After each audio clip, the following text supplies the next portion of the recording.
Quero convidar você a abrir a palavra do Senhor em Atos, no capítulo número 4. Nós estamos dando segmento e sequência nessa série de exposições nesse livro de Atos. Atos capítulo 4, a partir do versículo 1.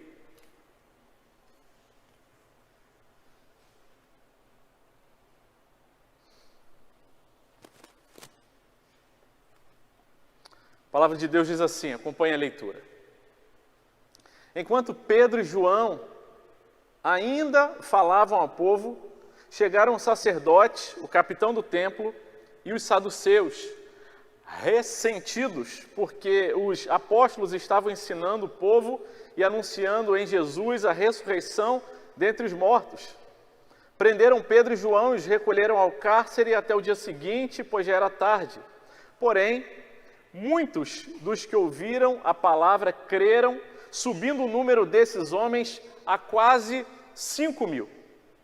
No dia seguinte, as autoridades, os anciãos e os escribas se reuniram em Jerusalém com o sumo sacerdote Anás, com Caifás, João, Alexandre e todos os que eram da linhagem do sumo sacerdote, e colocando os apóstolos diante deles, perguntaram: com que poder ou em nome de quem vocês fizeram isso?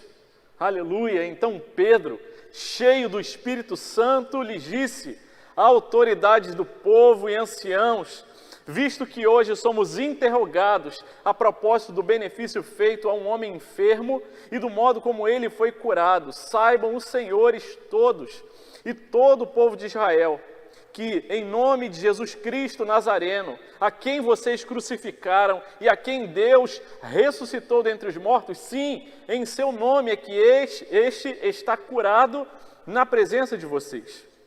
Este Jesus é a pedra que vocês, os construtores, rejeitaram, mas ele veio a ser a pedra angular, e não há salvação em nenhum outro, porque debaixo do céu não existe nenhum outro nome dado entre os homens, pelo qual importa que sejamos salvos. Ao verem a ousadia de Pedro e João, sabendo que eram homens iletrados e incultos, ficaram admirados e reconheceram que eles haviam estado com Jesus. Vendo que o homem que havia sido curado estava com eles, nada tinham a dizer em contrário. E mandando-os sair do sinédrio, discutiam entre si, dizendo: que faremos com estes homens? Pois todos os moradores de Jerusalém sabem que um sinal notório foi feito por eles e não podemos negar. Mas, para que não haja maior divulgação entre o povo, vamos ameaçá-los, para não falarem mais neste nome a quem quer que seja. Chamando-os, ordenaram-lhes que de modo nenhum falassem nem ensinassem no nome de Jesus. Mas Pedro e João responderam: os senhores mesmo julguem se é justo, diante de Deus, ouvirmos antes aos senhores do que a Deus. Pois nós não podemos deixar de falar das coisas que vimos e ouvimos. Depois, ameaçando-os mais ainda, os soltaram, não tendo achado como os castigar por causa do povo, porque todos glorificavam a Deus pelo que tinha acontecido. Ora, o homem que tinha sido operado, em quem tinha sido operado esse milagre de cura, tinha mais de 40 anos de idade. Aleluia! Que coisa maravilhosa! O poder do Espírito Santo manifestado na vida da igreja. O texto que nós acabamos de ler, ele começa com um conectivo enquanto Pedro e João ainda falavam ao povo. Esse mesmo conectivo foi usado no versículo 11 do capítulo 3, o capítulo anterior, enquanto aquele homem ainda se mantinha ao lado de Pedro e João. Essa grande cena, ela começa ali no capítulo 3, no versículo 1, quando Pedro e João estavam indo para o templo, para aquela oração da tarde, e encontraram aquele homem que, coxo de nascença, havia sido colocado ali à Porta Formosa, e quando os apóstolos passaram, ele lhes pediu uma esmola, e os apóstolos disseram: não temos nem prata nem ouro, mas o que nós temos, nós lhe damos, em nome de Jesus, levanta e anda, e diz a palavra de Deus que aquele homem se levantou e começou a andar, e não apenas andava, mas saltava e glorificava o nome do Senhor, e entrou para o templo junto com os apóstolos. E então, no versículo 11, o conectivo, enquanto aquele homem ainda se mantinha ao lado de Pedro e João, Pedro aproveita a oportunidade e começa a falar com aqueles que estavam ali ao redor, que haviam corrido para aquele lugar, para testemunhar, para ver o que tinha acontecido, e ele aproveita a oportunidade para evangelizar, para falar do Evangelho. Ele diz: vocês estão admirados com isso, pois o que aconteceu hoje, aconteceu pelo poder do nome de Jesus. Esse mesmo Jesus que vocês prenderam, que vocês mataram, mas que Deus ressuscitou. E agora, irmãos, arrependam-se do pecado de vocês, da culpa de vocês, para que os seus pecados sejam cancelados, é o que diz o versículo 19 do capítulo 3, e venham tempos de refrigério, venham tempos de restauração na vida de vocês. Eles estavam ali e seguiam falando sobre a ressurreição, sobre o poder de Deus, e novamente o conectivo costurando essa grande cena, ele aparece no versículo 1, enquanto Pedro e João ainda falavam ao povo. Enquanto aquela cena acontecia, eis que chegam as autoridades religiosas. Diz a palavra de Deus no versículo 1 que chegaram os sacerdotes, o capitão do templo e os saduceus, uma seita religiosa que não cria na ressurreição. E eles então estavam ressentidos, chateados, aborrecidos, diz a palavra de Deus, porque os apóstolos estavam ensinando o povo e anunciando em Jesus a ressurreição dos mortos, quando haviam feito referência à ressurreição de Jesus. E então, eles prenderam aqueles 2 apóstolos, porque já era tarde, e diz a palavra de Deus, no versículo 4, que o número dos que ouviram a palavra subiu. É registrado justamente nesse momento. A prisão dos apóstolos, ela caminha junto com na inspiração divina desse registro, com a conversão daqueles que haviam escutado a palavra. E nesse momento da exposição eu quero fazer uma pequena pausa para a gente orar. Esse é o primeiro registro que nós temos na palavra de Deus, de servos que estavam pregando a palavra e evangelizando e sofreram perseguição, e não apenas isso, mas foram presos. Eles foram lançados no cárcere e ali passaram a noite. Mas, meus irmãos, neste momento, agora, temos irmãos espalhados pela terra, presos por causa do nome de Jesus. E nós não podemos passar por esse versículo e continuar do mesmo jeito. O mínimo que nós temos que fazer é orar.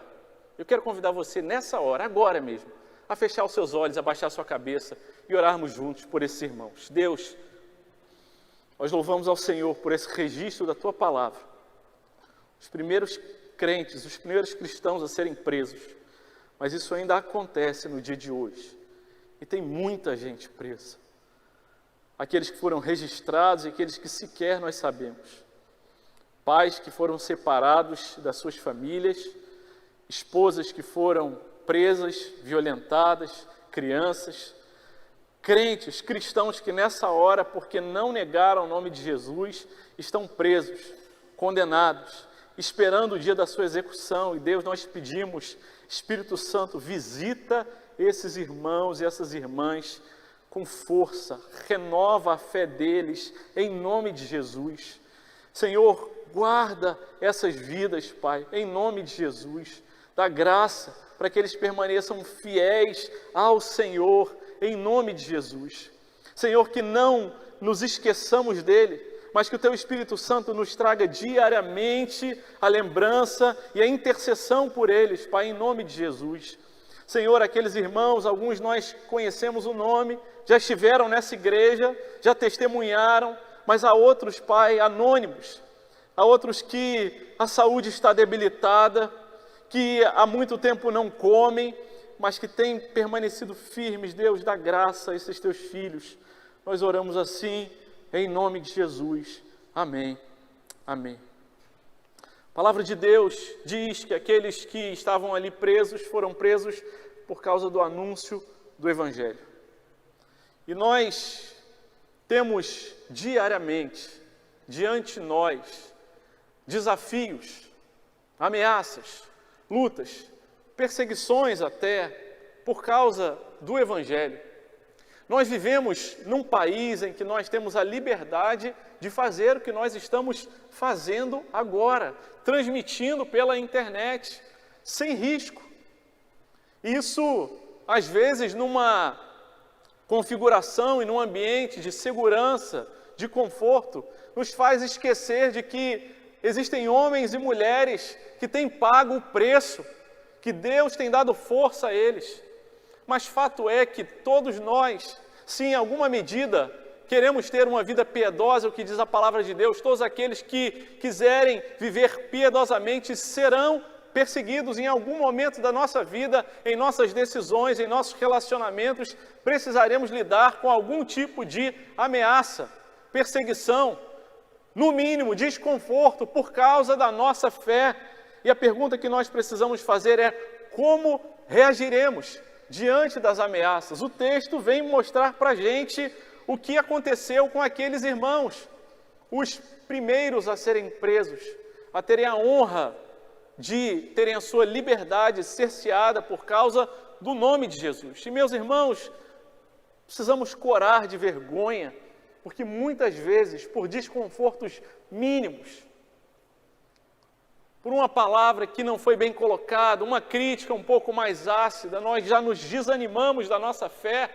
Precisamos bater no peito e dizer: Deus, tem misericórdia de mim, pecador que sou, porque a minha vida como crente é uma vida muito tranquila, e os problemas que eu passo às vezes são muito maiores da minha imaginação do que na realidade.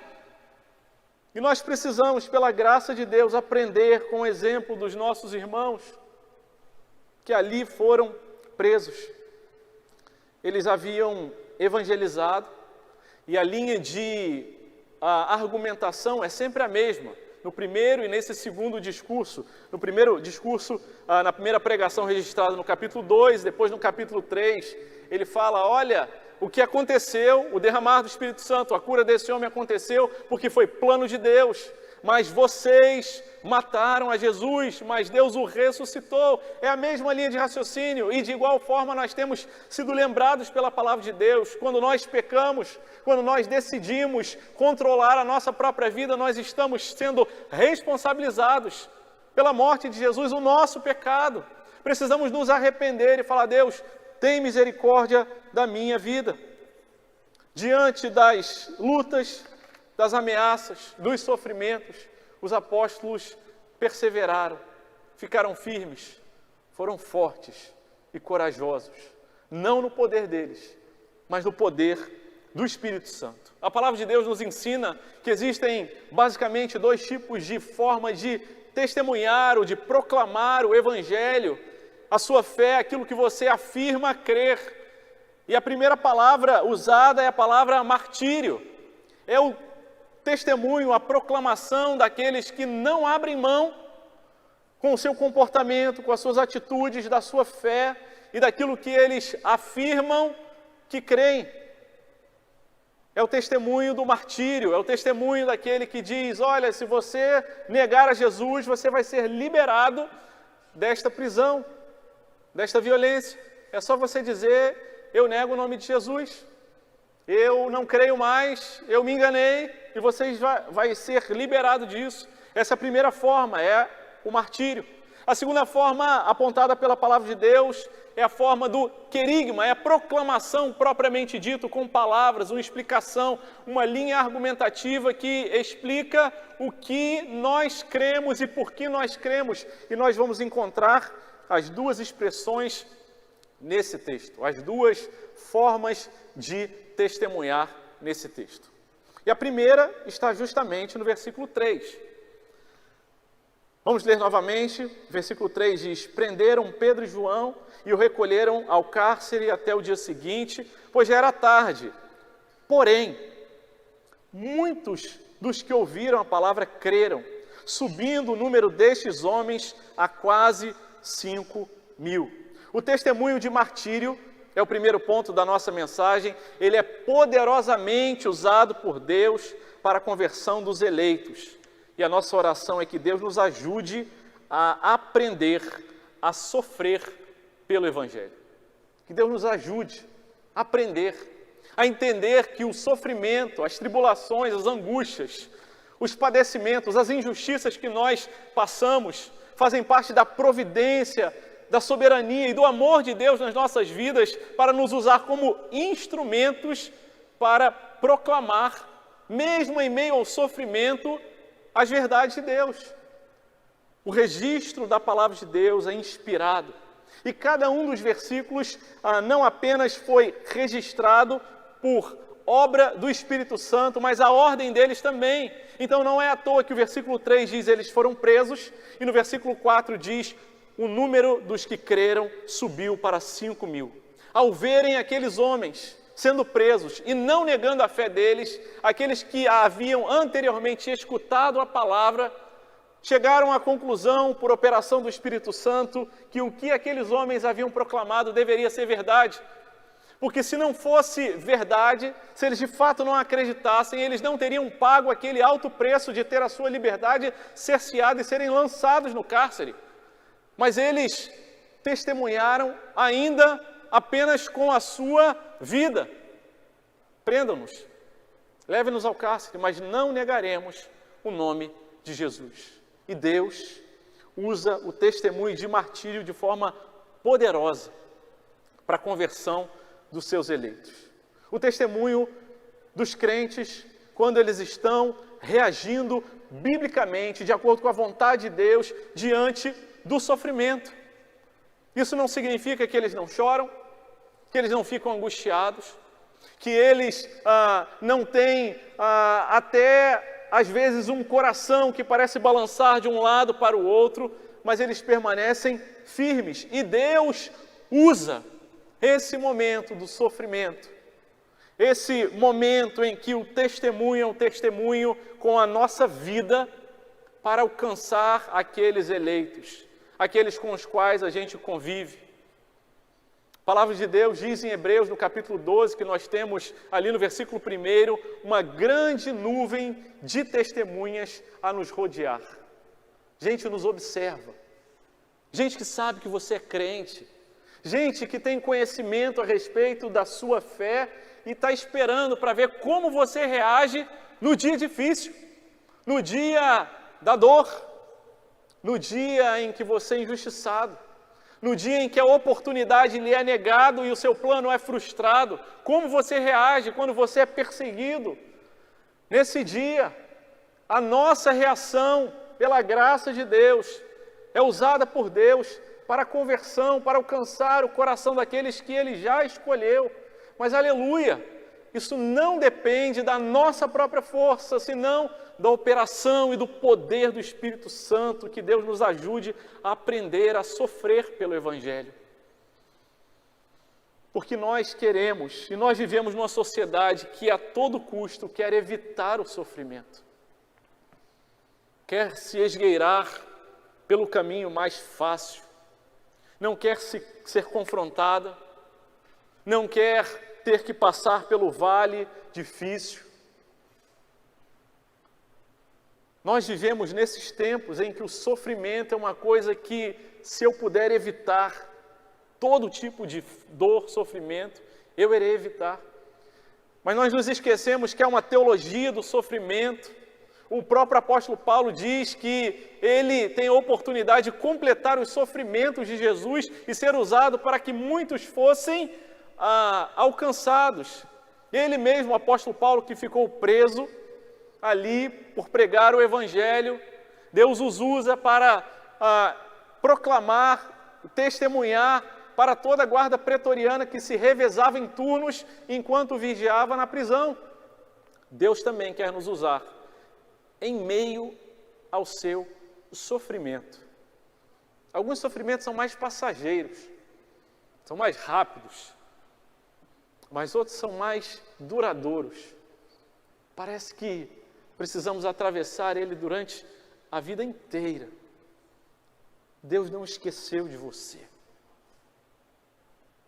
E Ele quer usar você no seu sofrimento, para que aqueles que Ele já escolheu sejam salvos. A palavra de Deus segue dizendo no versículo número 10, quando perguntados ali, vamos ao versículo 8, sobre em nome de quem eles haviam feito isso, e a acusação aos apóstolos não era porque eles tinham curado. Não tem nenhuma palavra dizendo por que vocês curaram. Não tem nenhum problema com a cura. A acusação era porque vocês ensinaram no nome de Jesus. E a pergunta do versículo 7 diz, com que poder ou em nome de quem vocês fizeram isso? Versículo 8 traz, então Pedro, cheio do Espírito Santo, lhes disse, lhes testemunhou. Meus irmãos, que coisa maravilhosa. Atos capítulo 1, versículo 8, o Senhor Jesus diz, recebereis poder ao descer sobre vós o Espírito Santo e sereis minhas testemunhas. Atos capítulo 3, versículo 8, diz, Pedro, cheio do Espírito Santo, testemunha a respeito de Jesus. E então ele abre a boca e diz, autoridades do povo e anciãos, nós somos interrogados a respeito do benefício que foi feito a esse homem. Versículo 10, saibam, senhores, todos e todo o povo de Israel, que foi em nome de Jesus Cristo Nazareno, a quem vocês crucificaram, e a quem Deus ressuscitou dentre os mortos, sim, em seu nome é que este está curado na presença de vocês. Se em primeiro lugar Deus usa o testemunho do martírio, do sofrimento, para alcançar os eleitos, em segundo lugar nós precisamos lembrar que o testemunho da proclamação no poder do Espírito Santo é instrumento de Deus para anúncio da verdade. Se nós precisamos lembrar que não precisamos, nem devemos depender dos nossos próprios esforços para resistir e testemunhar de forma martírica, atravessando o sofrimento, também devemos nos lembrar que a proclamação do Evangelho deve ser feita no poder do Espírito Santo, aquele que nos ensina todas as coisas, aquele que nos faz lembrar quando diante das autoridades, assim Pedro e João foram conduzidos diante de um grande número de pessoas que representavam autoridades. A lista ali do versículo 6 traz diversos nomes. E naquele momento o Espírito Santo, conforme Jesus já havia prometido, ele enche o apóstolo Pedro. E ele começa a proclamar, a explicar, a dar razão a respeito da fé dele. E de igual forma, o Senhor nos quer convidar a primeiro conhecer a respeito da nossa fé. Nós somos muitas vezes atraídos, alcançados, por conta de uma demanda, de uma necessidade, de um sofrimento, em que o nosso coração é quebrantado e pela providência o Senhor nos traz até os pés dele. Mas ele que chama o povo dele de povo chegado, aquele que foi aproximado por ele, ele não quer que a gente pare nessa experiência apenas de termos a nossa necessidade transitória e passageira atendida, mas ele fala, eu quero que você me conheça, conheça a minha palavra, e não apenas conheça, mas a proclame também como aqueles que são resgatadores, que vão atrás daqueles que não conhecem o nome do Senhor, ou que conhecem de ouvir falar, e no sofrimento Deus vai nos ensinando, e o Espírito Santo vai trabalhando em nossa vida. Primeira carta de Pedro, capítulo 3, versículo 14, ele diz, mas mesmo que vocês venham a sofrer por causa da justiça, vocês são bem-aventurados, são felizes, mesmo tendo sofrimentos. Não tenham medo das ameaças, nem fiquem angustiados. Não tenham medo das ameaças, nem fiquem angustiados. O Senhor diz, seja forte, seja corajoso, eu vou estar com você, não vai ser na sua força. E o versículo 15 de 1 Pedro, capítulo 3, segue dizendo, pelo contrário, santifiquem a Cristo como Senhor no seu coração, estando sempre preparados, prontos para responder a todo aquele que pedir razão da esperança que vocês têm. Essa é a pregação querigmática, a pregação daquele que proclama, que explica, que sabe dar razão por que você crê, porque faz sentido na razão, porque você tem uma experiência de ordem afetiva, emocional, mas você entende, eu sou o pecador, eu sou aquele que crucifiquei a Jesus, mas Deus o ressuscitou e me convoca ao arrependimento. O Espírito Santo produz isso em minha vida.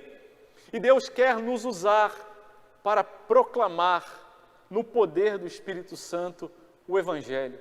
Onde nós andamos, onde e com quem nós convivemos. Quando as pessoas olharem para a gente e perceberem que há algo diferente, há uma reação diferente do senso comum diante das perseguições, diante dos sofrimentos, o passo seguinte é: por quê? O que dá para você um referencial diferente? Que você olha para o sofrimento, não com desespero, mas com esperança, porque o seu coração continua firme, e essa é a hora que o Espírito Santo enche a nossa boca. Da forma simples, na linguagem que nós damos conta, mas com a razão que Deus abençoa e que é capaz de concatenar as ideias e expor o Evangelho com clareza. Assim o apóstolo Pedro fez. Explicou mais uma vez. O que aconteceu é que esse homem foi curado pelo nome de Jesus. Ele foi salvo por intervenção do nome de Jesus. Versículo 13 diz que quando eles viram a ousadia de Pedro e João, as autoridades observaram que eles eram homens iletrados, incultos, analfabetos, homens que não tinham treinamento teológico, que não haviam frequentado os bancos acadêmicos. Eles ficaram impactados com a autoridade daqueles homens que falavam cheios do Espírito Santo. E eles viram também aquele homem que havia sido curado ao lado deles. E eles falaram: retirem esses homens daqui. E eles novamente se reuniram para conversar às autoridades, e diz o versículo 16, e eles perguntaram entre si: o que a gente vai fazer com esses homens? Porque todos os moradores de Jerusalém já viram. É um sinal notório.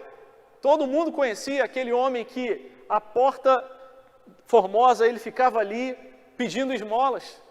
A gente não tem como negar e dizer que é mentira, não dá. A gente não tem como espalhar outra notícia dizendo: não, se confundiu, era outro. Não, é uma notícia notória, todo mundo sabe. Está aqui bem claro o poder de Deus manifesto, aquele homem curado. Se nós não podemos negar essa informação, vamos fazer com que essa informação não mais circule. E novamente chamaram os apóstolos Pedro e João, e novamente colocado no meio daqueles homens, diz a palavra de Deus no versículo 18, chamaram-os e lhes deram a ordem, que de modo nenhum falassem, nem ensinassem no nome de Jesus. Se eles quisessem curar, se eles quisessem distribuir cestas básicas, multiplicar pão, podia fazer, estava liberado, não tem problema, mas o problema ali era ensinar no nome de Jesus. E Pedro e João, eles dizem, versículo 19, os senhores mesmos, se são autoridades religiosas, se temem a Deus, se conhecem a palavra, julguem se é justo, diante de Deus, ouvirmos antes aos senhores do que a Deus, pois não podemos deixar de falar das coisas que vimos e ouvimos. E o terceiro e último ponto da nossa mensagem nessa manhã é: como é que nós temos reagido diante das ameaças? A nossa oração é que Deus nos ajude a transbordar do Evangelho na nossa vida.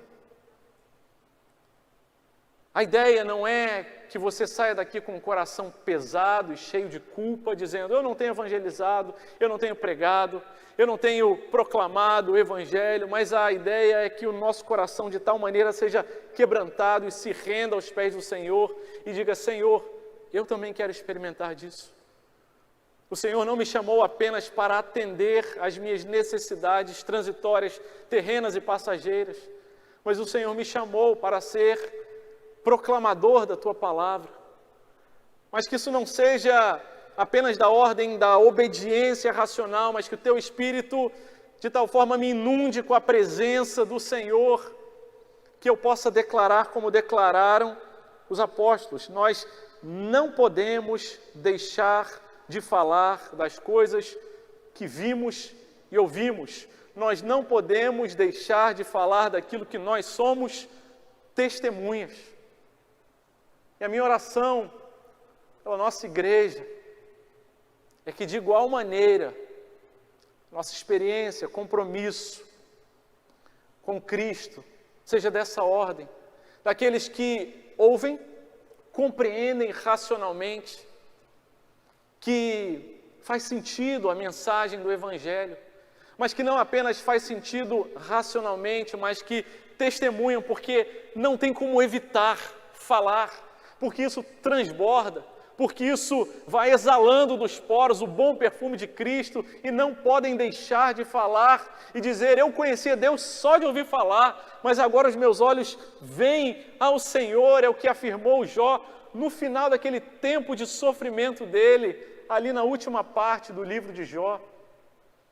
A minha oração é que nós, de igual maneira, sejamos de tal forma invadidos, preenchidos, transbordados pelo Evangelho, por essas verdades, pelo poder do Espírito Santo, que, de igual maneira, tenhamos a reação de dizer: não podemos deixar de falar. E cabe aqui uma pergunta para o nosso próprio coração. Tenho deixado de falar? Tenho falado? Faz sentido essa mensagem para mim? É de tal ordem significativa, importante, enche o meu coração e a minha mente, que eu nem faço força, apenas falo. Aqueles dois homens, Pedro e João, tinham sido ameaçados. Ordenaram a eles: não façam isso, não falem mais. Eles poderiam ter dado uma resposta evasiva: vamos ver, não, para esse aí a gente não fala mais, quem sabe para outros a gente fala. Mas eles, firmemente, no poder do Espírito Santo, dizendo: a gente não tem como fazer isso, não dá para a gente parar, é mais forte do que a gente. E eu peço: Senhor, enche o Teu povo do Teu Espírito, até transbordar, que não haja mais desculpas, pecados, que o meu jeito, que a minha forma, a minha personalidade não seja desculpa, porque afinal eu tenho passado tantas dificuldades, tantas coisas, tantas lutas, que eu tenho como deixar de falar. Eu preciso confessar, meus irmãos, eu queria muito conseguir falar como os apóstolos. Eu não posso deixar de falar, mas as lutas, em algumas circunstâncias da vida, são tão grandes que a gente fala: Senhor, mas eu não consigo, preciso dar conta disso primeiro. Que o Senhor nos leva de volta à primeira casa, do testemunho, do martírio. Quando nós descobrimos que não há poder nenhum em nós, que somos apenas vasos de barro que carregam um tesouro, o Senhor começa a nos usar. E a minha oração, convocação da palavra de Deus nessa manhã, é que você possa examinar o seu coração, e se há uma atitude em que você não tem falado do Evangelho, que ele não tem transbordado, é tempo da gente falar: Senhor, tem misericórdia de mim, eu quero viver isso. Isso não foi só para a igreja de Atos registrado aqui, nós somos a igreja desse tempo. O Teu Espírito Santo não mudou, e pela graça do Senhor, a nossa igreja há de viver verdades não apenas como essa, mas maiores, em que nós vamos poder falar que não podemos deixar de falar do que temos testemunhado, em nome de Jesus.